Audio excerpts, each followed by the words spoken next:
एक शब्द भी कहने की आवश्यकता नहीं है। तुमने मुझे वचन दिया था कि तुम स्वयं को बदलोगी, एक अच्छी बहू और एक अच्छी पत्नी बनकर दिखाओगी, परंतु तुमने अपना वचन नहीं निभाया।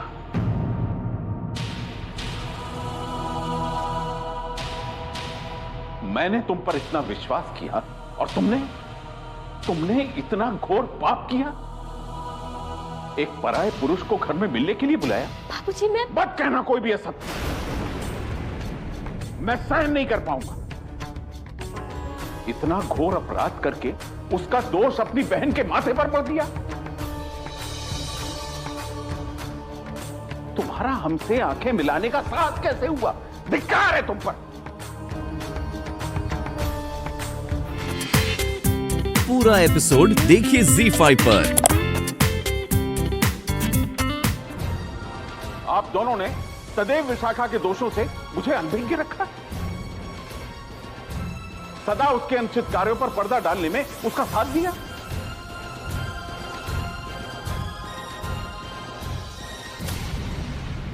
और अब देखिए, इसका इतना साहस हो गया कि एक विवाहिता होते हुए भी एक परपुरुष से अर्धरात्रि में मिल रही है,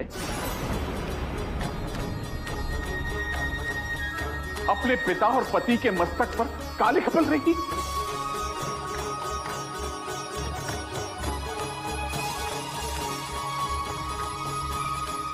वर्षों से अर्जित की गई प्रतिष्ठा एक पल में मिट्टी में मिल गई।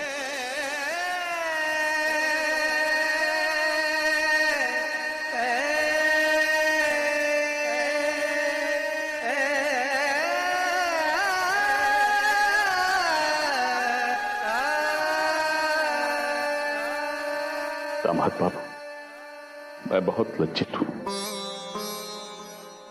मेरी पुत्री ने बारंबार आपके मन को चोट पहुंचाई। पूर्व में भी जब पूजा के समय वो घर छोड़कर चली गई थी, मैंने आपको वचन दिया था कि वो कभी ऐसा नहीं करेगी, परंतु कि मेरी ही पुत्री, मेरे ही दामाद के सामने मुझे सिर झुकाने को विवश कर देगी।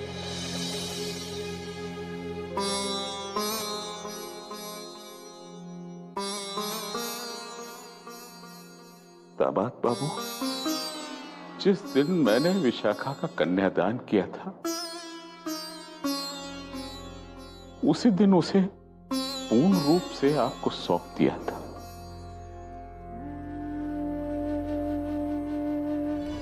अरे देव ने कभी ये रिश्ता निभाने की कोशिश ही नहीं की है, और फिर मैंने भी कोशिश करना छोड़ दिया।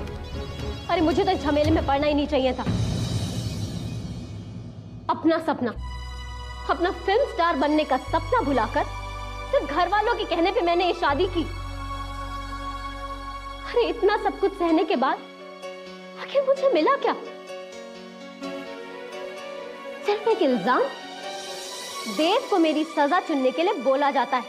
अरे वो होता कौन है मुझे सजा देने वाला? और किस बात की सजा? अपराधी मैं नहीं, देव है। इसलिए सजा मुझे नहीं, सिर्फ देव को मिलनी चाहिए। बस बहुत हो चुका। अब उसकी खातिर मैं अपने सपनों को दांव पे नहीं लगा सकती। किन सपनों की बात कर रही है विशाखा? वो सपने जिन्होंने आज तक तुझे कुछ नहीं दिया? उन सपनों ने तेरे परिवार को हमेशा अपमान और शर्मिंदगी दी है विशाखा। वो मेरा सिरदर्द नहीं, उनका सिरदर्द है। ये तो क्या कह रही है विशाखा? हम सब तेरी शादी सुधारने की कोशिश कर रहे हैं और तू अपनी ही शादी को बिगाड़ रही है। कभी दूसरों के बारे में सोचकर देख ना। नहीं सोचना मुझे दूसरों के बारे में। कभी दूसरों ने मेरे बारे में सोचा है? हाँ, अगर सोचा होता तो मेरी शादी नहीं करवा देते। एक कैद से निकाल के दूसरी कैद में डाल दिया मुझे। जिस घर ने तुझे प्यार और सम्मान दिया, तो उस घर को कैद कह रही है? हाँ, प्यार मिला और सम्मान भी मिला और सब कुछ ठीक भी चल रहा था, तो फिर तुमने आके सब कुछ क्यों बिगाड़ दिया? बहुत बड़ी शुभचिंतक बनी फिरती हो ना मेरी, हाँ? तो फिर देव और बाबूजी को बात पता लगने क्यों दी राधिका? मैंने तुझसे पहले भी कहा है विशाखा कि मैंने वो बात किसी से नहीं कही है। अच्छा, तो उन्हें बात किसने बताई? मैंने।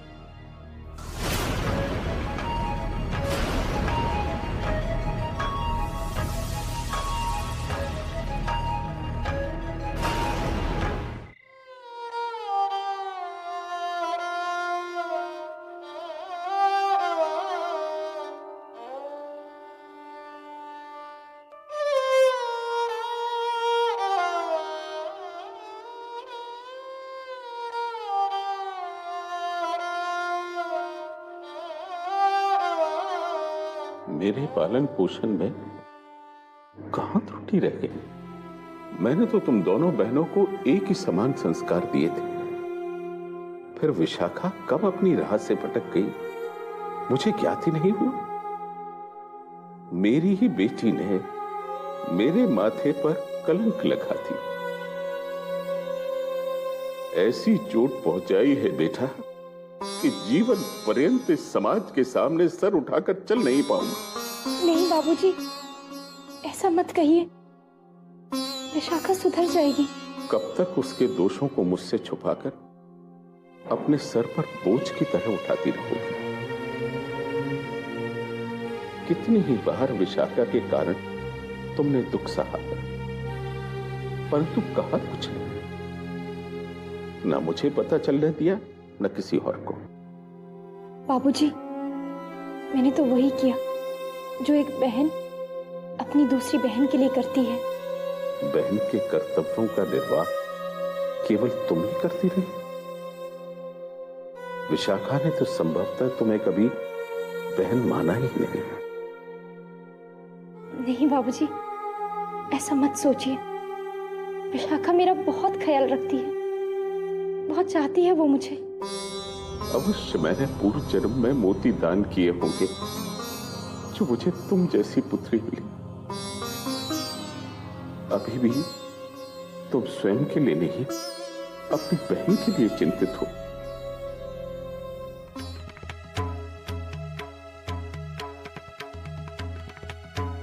मैं मानती हूँ विशाखा एक अच्छी पत्नी नहीं बन पाई, पर आप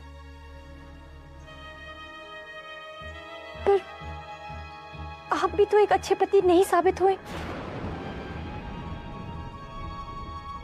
विवाह के बाद एक पति और एक पत्नी कदम से कदम मिलाकर आगे बढ़ते हैं। आप आगे बढ़ गए और वो पीछे रह गई। गलतियां तो होगी ही ना, इसलिए मैं आपसे विनती करने आई हूं। आप विशाखा को माफ कर दीजिए और अब तक जो कुछ भी हुआ है उसे भुलाकर अपने विवाह को एक और मौका दे दीजिए।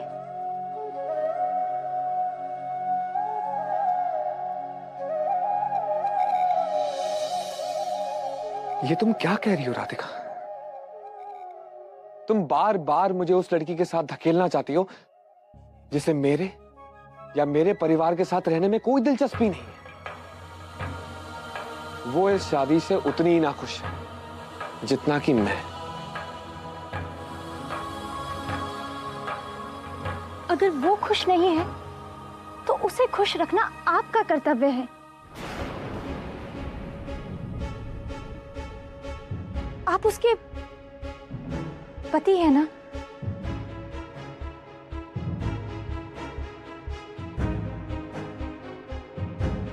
विवाह के बाद पत्नी के आंसू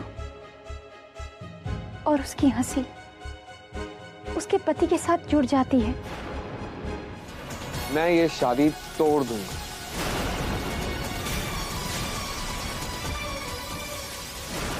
ये आप क्या कह रहे हैं? कृपया करके ऐसा कुछ भी करने का सोचिएगा भी मत। आप जानते हैं आपके इस निर्णय से विशाखा के जीवन पर क्या असर होगा? आपने कभी सोचा है? समाज में एक परित्यागता का क्या स्थान होता है? क्या आप जानते हैं? मेरे परिवार वाले लोगों से आंख मिलाकर बात नहीं कर पाएंगे। ऐसी जल्दबाजी में कोई निर्णय मत लीजिए। सब लोगों के भविष्य का सवाल है ये। शादी कोई गुड्डे गुड्डियों का खेल नहीं। जरा सी मुश्किल से घबराकर आप इस रिश्ते को तोड़ नहीं सकते। फिर ये रिश्ता आपके और विशाखा के बीच का नहीं, मेरे परिवार और आपके परिवार के बीच का रिश्ता है। क्या गुजरेगी सब पर? क्या जवाब देंगे मेरे परिवार वाले समाज को? क्या जवाब देंगे आपके परिवार वाले जब उनसे पूछा जाएगा कि उनके बेटे ने उनकी छोटी बहू को क्यों छोड़ दिया? रोज रोज कितनी मौत मरेंगे सब, क्या सोचा है आपने? मैं रोज कितनी मौत मर रहा हूं ये जानती हो? मैं एक ऐसा बंधन निभाने की कोशिश कर रहा हूं जिसमें मैं कभी बंधना ही नहीं चाहता था। एक गलतफहमी की इतनी बड़ी सजा भुगत रहा हूं मैं। लेकिन अब और नहीं, इसमें अब सोचने के लिए कुछ बचा ही नहीं। इस शादी को निभाने के लिए 3 जिंदगियां बर्बाद हो रही है। विशाखा की, मेरी और तुम्हारी।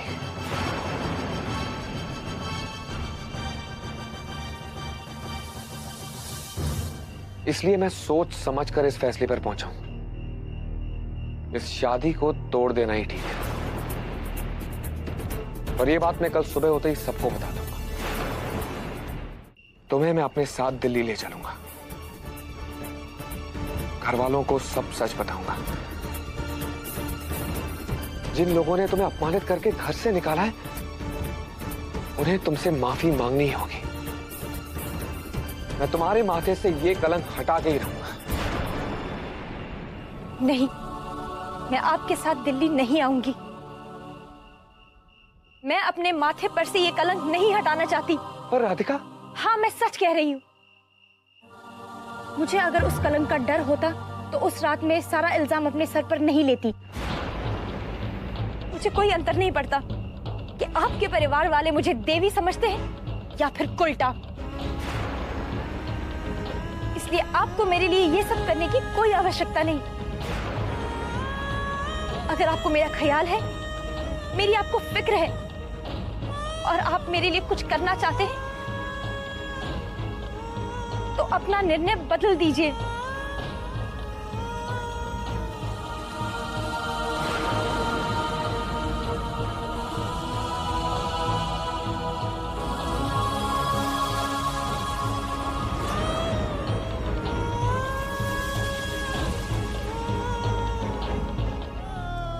दूध।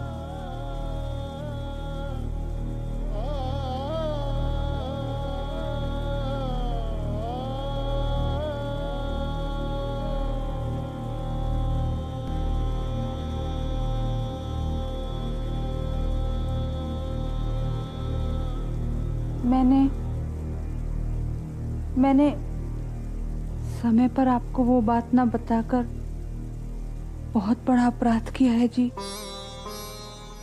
मैं सिर्फ और सिर्फ विशाखा को बचाने के बारे में सोच रही थी। सच कहूं, एक माँ एक पत्नी के आगे विवश हो गई थी। आप एक अच्छी माँ बनना चाहती थी ना?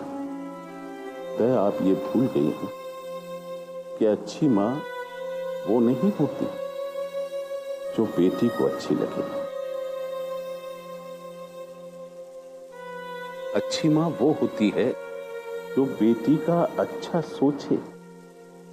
विशाखा को हर समय प्रसन्न रखने की चेष्टा में आप उसके अनुचित कार्यों को अनदेखा करती रही, और अब देखिए विशाखा ने सब कुछ नष्ट कर लिया और हमें कैसे दुर्गम मार्ग पर लाकर खड़ा कर दिया। यदि दामाद बाबू ने विशाखा को क्षमा नहीं किया तो समाज को मुख तो मुझे दिखाना है, उनके विष बुझे प्रश्नों का उत्तर तो मुझे देना है। मुझे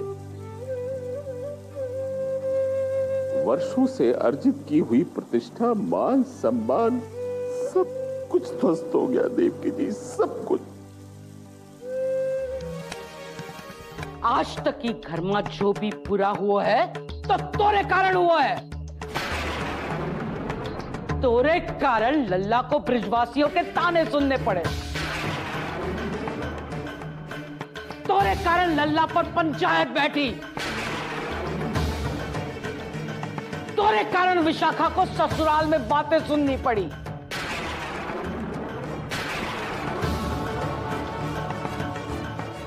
तोरे कारण बहुरिया ने लल्ला से सच बोला। तोरे कारण लल्ला ने विशाखा पर हाथ उठाया। तोरे कारण विशाखा को पति का प्यार ना मिलो।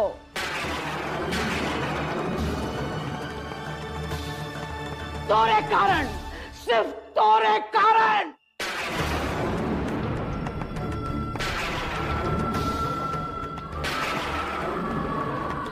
अरे तू ना होती तो सब बिगड़ता ही नहीं। मोरी विशाखा सुखी सुखी ससुराल में रह रही होती और मैं जो सपने देखत रही मोर विशाखा के लेके उस सगरे सच हो गए होते। और आज तोरे कारण, तोरी मनहूसियत के कारण, तोरे बुरे कर्मों के कारण मोरी विशाखा का जीवन भंवर में अटको है। काहे काल्प सर बनकर मोर विशाखा की कुंडली पर बैठी है। उसको जीने काहे नहीं दे रही। अपने आपको भक्तन कहते है ना, भक्तन बनत है ना, तो पराई पीर काहे नहीं समझती। अगर याद रखिए, मोर विशाखा के साथ कुछ भी बुरा हुआ है ना, तो उसका दोष तोरे सिर पर है, तोरे सिर पर। भैया नाश्ता लगा दिया है, नाश्ता करके जाइए। आपने कल से कुछ खाया पिया नहीं है, बीमार पड़ जाएंगे। मुझे भूख नहीं है बच्चों।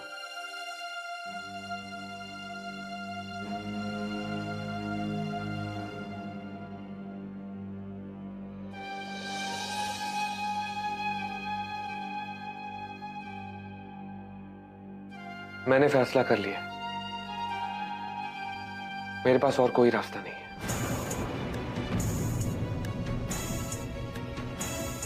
मैं जानता हूं मेरे इस फैसले से घर वालों को बहुत दुख पहुंचेगा, और वो शायद खुद को संभाल लेंगे। पर अगर मैं ऐसे ही विशाखा के साथ झूठी जिंदगी जीता रहा तो ना मैं खुश रह पाऊंगा और ना ही बाकी सब। मेरे और विशाखा के रिश्ते की जो कड़वाहट है, एक न एक दिन सब लोगों के सामने आनी है। उस दिन जो घर वालों को दुख होगा वो इस दिन के दुख से कई ज्यादा होगा।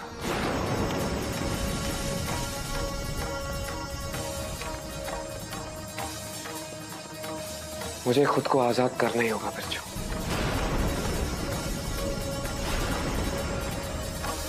बहुरिया, चाय नहीं बनाई? बनाई है ना अम्मा जी, अभी देती हूँ, मेज पर रखी है। रहने दे बहुरिया, मैं खुद ही ले लूंगी।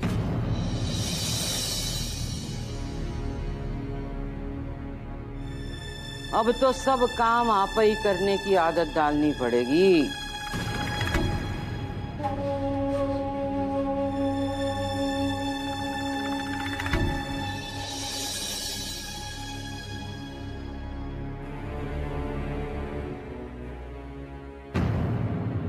दामाद बाबू विशाखा को क्षमा कर दे और साथ लेकर जावे तो 21 नारियल फोड़ूंगी ठाकुर जी के नाम।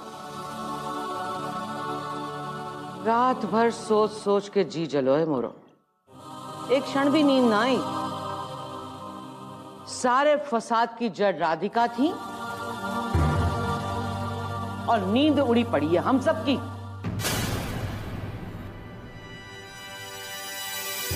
माँ पानी चाहिए। वहां रखा है, ले ले।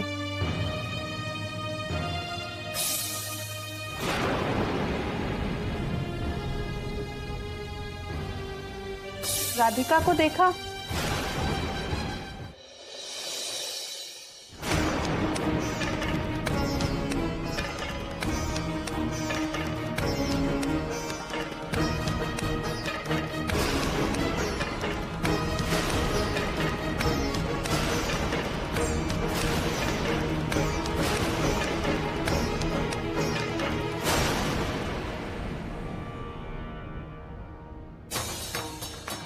मैं यहाँ अपना फैसला सुनाना है।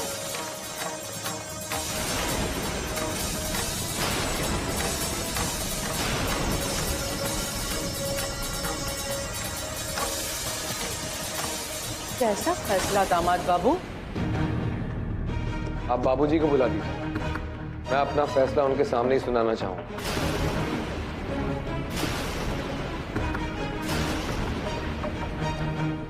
देवकी जी, अरे दामाद बाबू, आप खड़े क्यों हैं? बैठिए ना।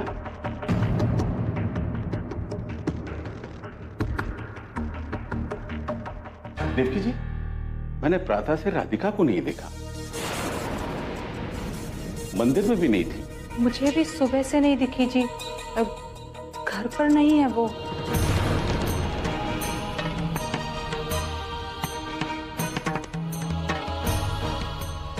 कल से सारे समय चिंतित ही थी वो।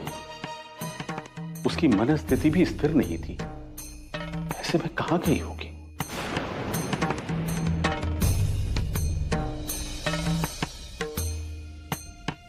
मुझे तो चिंता हो रही है। देवकी जी, आप पहले गौशाला में देखकर आए। विशाखा, जरा पड़ोस में देखकर आओ। मैं छत पर देखकर आता हूं।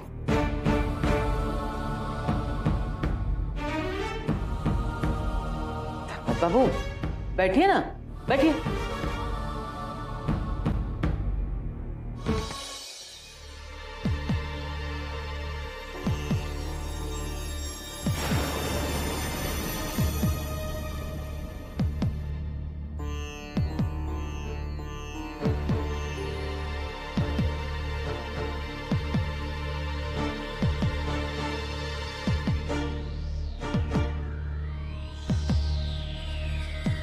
विशाखा को कहाँ आके दिखा रहे हो लल्ला? विशाखा ने कछु गलत ना किया है। ये प्रथम बार नहीं है अम्मा, जब विशाखा ने कोई अनुचित कार्य किया।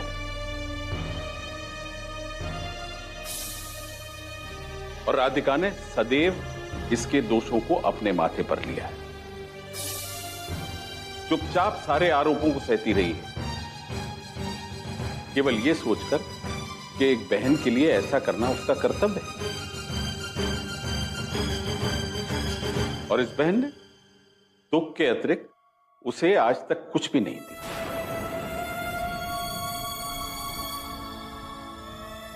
और देखिए, आज वो घर छोड़कर चली गई। मुझे अच्छी तरह से ज्ञात है कि उसके इस निर्णय के पीछे आप सब उत्तरदायी हैं।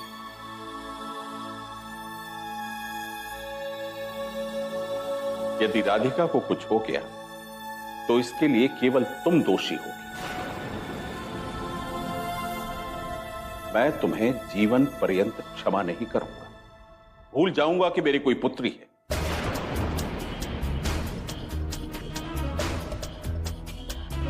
मान लूंगा कि विशाखा नाम की कोई पुत्री मेरी कभी थी नहीं।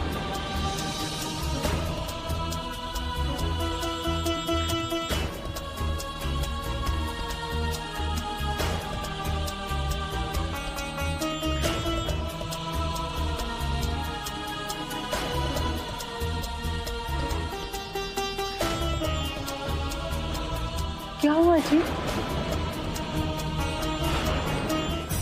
कितना समय हो गया देव भैया को गए हुए। पता नहीं वहां पे क्या हो रहा होगा।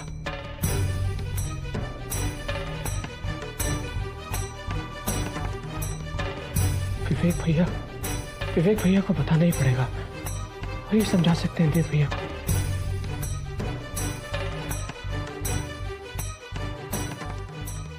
कल रात को ही फोन कर देना चाहिए था।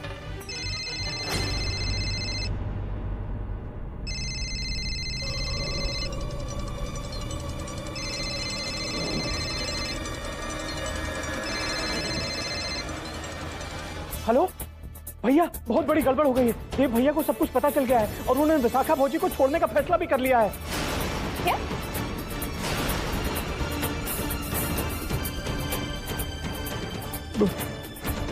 भौजी, विवेक भैया नहीं है? विवेक डॉक्टर क्या गए हैं? फोन घर पर भूल गए हैं। कोई मैसेज हो तो मुझे दे दो, मैं बता दूंगी। नहीं, हाँ हम उनसे ठीक है, मैंने बोल दूंगी, वो तुम्हें फोन कर लेंगे। ये सब तो एग्जैक्टली वैसा ही हो रहा है जैसा मैं चाहती थी।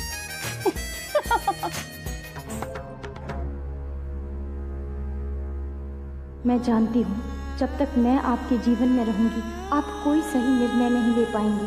मैं समझ गई हूँ कि मेरे कारण ही मेरे बाबूजी, मेरी माँ, मेरी बहन और आप इतने कष्ट सह रहे हैं। मैं जान चुकी हूँ कि आपके और विशाखा के बीच की दूरियों का कारण भी मैं ही हूँ, और जब तक मैं आपके जीवन में रहूंगी आप चाहकर भी ये दूरियां कम करने की कोशिश नहीं करेंगे। इसलिए मैं जा रही हूँ आपसे दूर, अपने घर से दूर, सबसे दूर। मेरी अंतर आत्मा मुझे एक भी पल यहाँ रुकने की अनुमति नहीं दे रही है। हो सके तो मुझे क्षमा कर दीजिएगा राधिका। इसलिए तुम सब कुछ छोड़ के चली गई अपनी बहन के खातिर?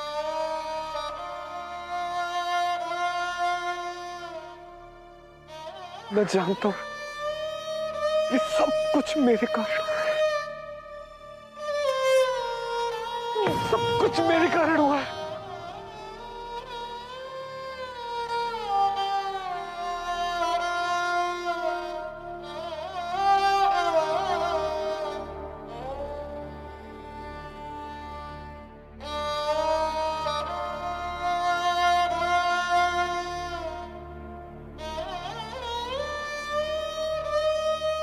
लौट आओ राधिका,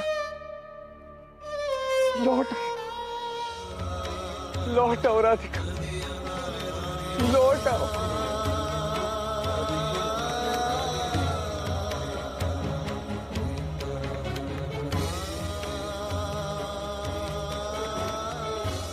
काश तुम एक बार मुझसे मिलके जाती। मैं कभी तुम्हें ऐसा कदम नहीं उठाने देता।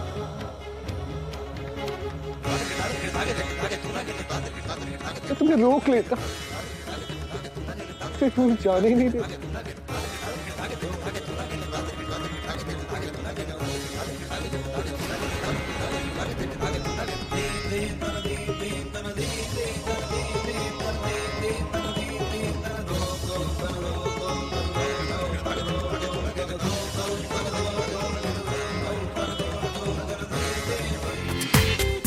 पूरा एपिसोड देखिए ZEE5 पर।